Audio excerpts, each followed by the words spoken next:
بسم اللہ الرحمن الرحیم۔ اللہ کے سوا کوئی ہمیں سمجھ نہیں سکتا، کوئی ہمیں جان نہیں سکتا۔ ہر شخص کا نظریہ ہمارے بارے میں وقت اور ضرورت کے لحاظ سے بدلتا ہے۔ لوگوں سے کبھی ڈرنا نہیں چاہیے، کیونکہ لوگ صرف ڈرا سکتے ہیں۔ عزت بھی اللہ دیتا ہے اور ذلت بھی اللہ دیتا ہے، اور بات صرف اتنی سی ہے کہ لوگ نہ تو تمہارا کچھ بگاڑ سکتے ہیں نہ سنوار سکتے ہیں، اور ان کی فکر کیوں کرتے ہو جو ایک لمحے میں تمہارے ہیں اور اگلے ہی لمحے کسی اور کے ہیں۔ ایسے لوگ تو خود کبھی نہیں ہوتے، تو ایسے لوگ خدا کے کیسے ہو سکتے ہیں جو دوسروں کے لیے صرف تکلیف کا ذریعہ ہوتے ہیں، جن کو اللہ زبان تو دیتا ہے مگر پرسکون الفاظ کی نعمت سے محروم کر دیتا ہے، جن کو اللہ دل تو دیتا ہے مگر اس دل کو احساس سے محروم کر دیتا ہے۔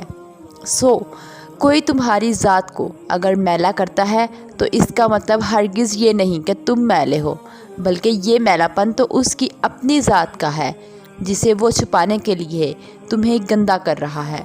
تم خاموش رہو، کیونکہ کچھ باتوں کے جواب خود وقت دیتا ہے۔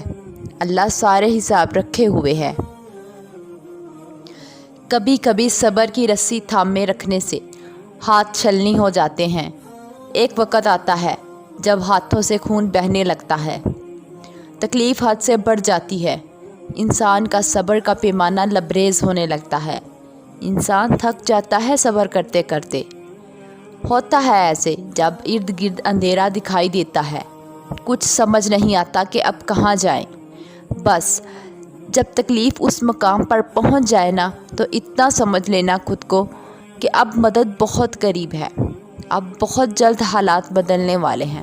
حوصلہ رکھنا، امید مت چھوڑنا، تمہارا یہ صبر کرنا رائے گا نہیں جائے گا، دعائیں قبول ہوں گی تمہاری بہت جلد۔ بس اس رب سے نا امید مت ہونا۔ جب کوئی تمہارا دل توڑ جائے، تمہاری ذات کی دھجیاں اڑا جائے، جب کوئی تمہارا ذہنی سکون تباہ کر ڈالے، تو یاد رکھنا کوئی ہے جو سب دیکھ رہا ہے، کوئی ہے جو کچھ نہیں بھولتا۔ تم بس اس کی طرف لوٹ جانا، وہ تمہیں اپنی آغوش میں سکون نصیب کر کے تمہارے ساتھ ہوئی ہر زیادتی کا بدلہ لے لے گا، وہ تم پر کیے جانے والے ہر ظلم کا بھرپور حساب لے گا۔